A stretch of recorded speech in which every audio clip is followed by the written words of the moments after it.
Morning everyone. That sounds better. So before I start, I would like to thank Rail Analysis team for giving us this opportunity to interact with such an astute and vibrant audience. And I promise I'll not bore you with product presentation or technical stuff. Rather, I would be talking on something which is more relevant for you, for me, and for our generations to come. That is how we can decarbonize railways and our businesses. So before I start, it's my duty to let you know a bit about my company.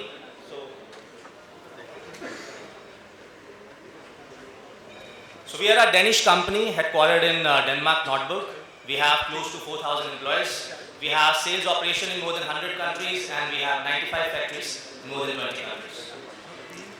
So our businesses are divided into three divisions. We have the Danfoss Power Solutions that deals with the mobile and industrial hydraulics, fluid conveyance, as well as electrification of earth movers. Then it is the Danfoss Climate Solution, the division to which I belong. Anything related to heating and cooling, refrigeration, air conditioning, heat pumps, that falls under this vertical. Third one is the drive division that deals in controlling the or modulating the speed of AC motors. So these three groups are making the conglomerate of Danfoss as a group. Talking about our India footprint, we have presence in more than 65 locations in India, thanks to our partners and wholesalers. We have 4 factories. We are headquartered in Chennai. We have more than 3,200 employees, and we have 5 design and tech centers in India. So, as I promised, I will be talking about some of the mega trends that today we see ourselves, being brought into. And this is the right time that we understand that what all needs to be done in terms of energy efficiency, decarbonization, greenhouse emissions, etc. My friend here spoke about digitalization, so I'll start from that only. So he spoke in length about digitalization, and for sure it is very, very important. 90% of the data have been created in the last 2 years. And we have seen in the last 4-5 years how our dependency had grown on the digitalization. And more and more data centers are set up in India and across the globe. And our dependency is going to grow multifold in the upcoming years as well. Talking about electrification. A lot of focus is there on electrification nowadays. Even in Indian Railways, we are planning to become 100% electric by December 2023. And as per a study, by 2050, 50% of the cars that we are driving today would be electric. And electricity would be the renewable resources will make electricity as the biggest energy carrier. However, the storage of electricity for peak loads would be very much needed, and a lot of focus is there in terms of how can we regenerate and store electricity in terms of batteries. Then food and water supply.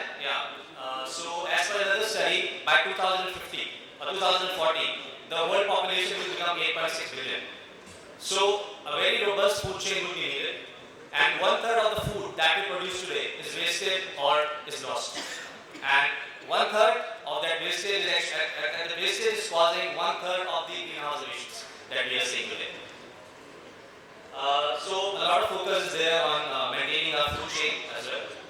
Then moving on to the urbanization, 70% of the people by 2050 would be living in cities. And we are already seeing that means the tier 2 and tier 3 cities will become metropolitan cities. And we are already seeing a lot of metro projects, a lot of rail projects that are coming in these cities. And cities right now account 70% for all the electric consumption or energy consumption, and in turn for carbon emissions as well. So everything is being linked to the climate change, and it is very, very important that we adopt all the relevant energy efficient solutions in whatever sector we work in to make sure that we can make a better world for the generations to come.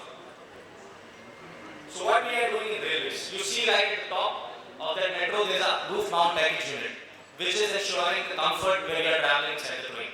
So we as Danfoss are providing energy efficient solutions in terms of controls and compressor that goes inside this roof mount package unit to make sure that whenever you are traveling at whatever ambient, the right temperature control is there inside the coach. Apart from that, on the railway stations and inside the rail coaches, when you are traveling on long distance rails, we are making sure that the food that is being served to you are being served at the right temperature, is fresh, and the right amount of health is maintained when it's being served to you. So we are making reciprocating compressors that goes in that planetary operations. What new we are doing for railways in terms of air conditioning inside the train?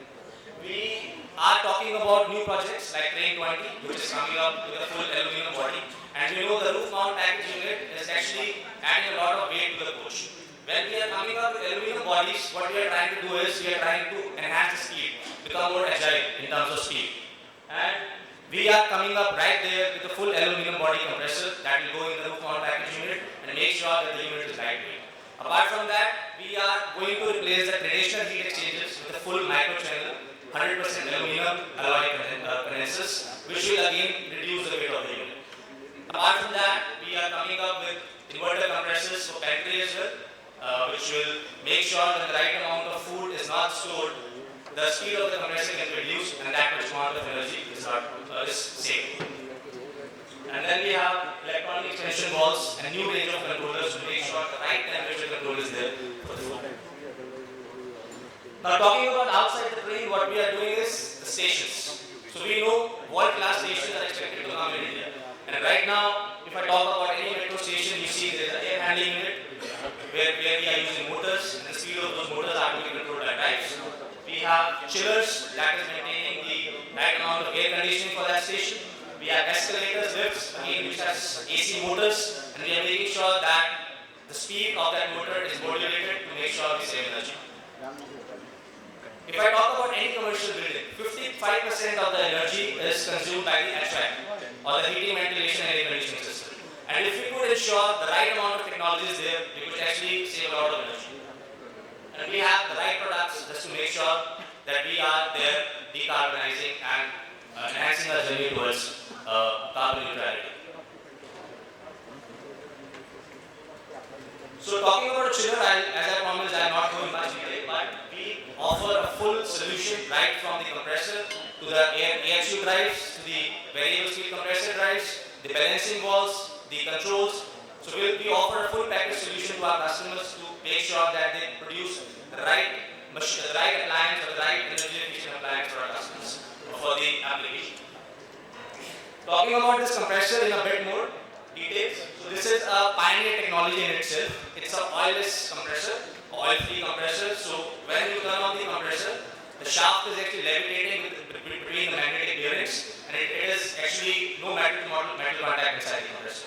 So how it is important is there is no maintenance, no reliability constraints with this turbo bolt technology, and this is going to become the future of all the HVAC chillers that we are using with screws right now. In terms of sound, and as there is no metal-to-metal contact, we also see a very good reduction in terms of noise levels, which in turn ensures the comfort of all the passengers. And of course, that also adds to the size of the compressor. You buy a 200-ton compressor, you buy a 400-ton compressor. It will be the same size. And it is available with all the green refrigerants, R513, HFOs, R1234, YF. So whatever refrigerant, green refrigerant that are available in the market right now, you can use this product with that. Talking about, so one of the biggest invention in human appliances is electric motor. And if somehow we could maintain or modulate the speed of an electric motor, we can save a lot of energy. That is what we are doing with our drives. So we have the right energy efficient drive available for all the applications, wherever the AC motors are being used, whether it's escalator, whether it's lift. So we have a plethora of drives available for different types of applications. We are very proud to say that the next gen railway stations or the next gen metro stations or the airports are engineered with the Danfoss next gen solutions or products. And some of the references, if I have to use, all these references are there. There are turbo bolt compressors, all the drives are already being installed. Two recent stations are the high-speed rail station at the Sabarmati and the Mumbai Metro Rail Station, where this turbo bolt chiller, the oil-free chiller, have been installed recently. And our Honorable Prime Minister had taken a target to reach carbon neutrality by 2017. However, we believe with the right solutions and approach and mindset, we can achieve that target much ahead of the time. And when I stand here and speak, we speak from experience. So, in Danfoss, we have a target to make all our 95 factories carbon neutral by 2030. And in our headquarters, Nordberg, that is called the green capital of the world, because our campus is already carbon neutral by 2022. We have already achieved 100% carbon neutrality in this campus.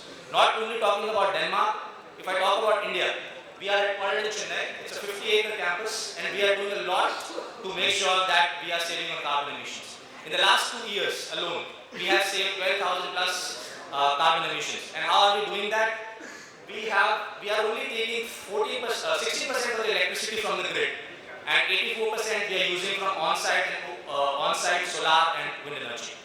Then we have all the vehicles in our factory are 100% electric.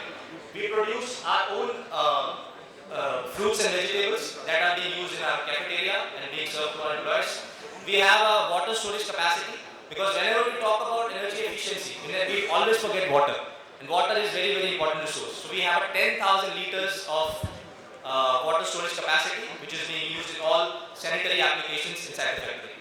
Then recently we have launched storage battery. So whenever the electricity from this renewable resources is being produced on Sundays when the factory is not working, we are storing it in this big battery that is being shown on the left hand side.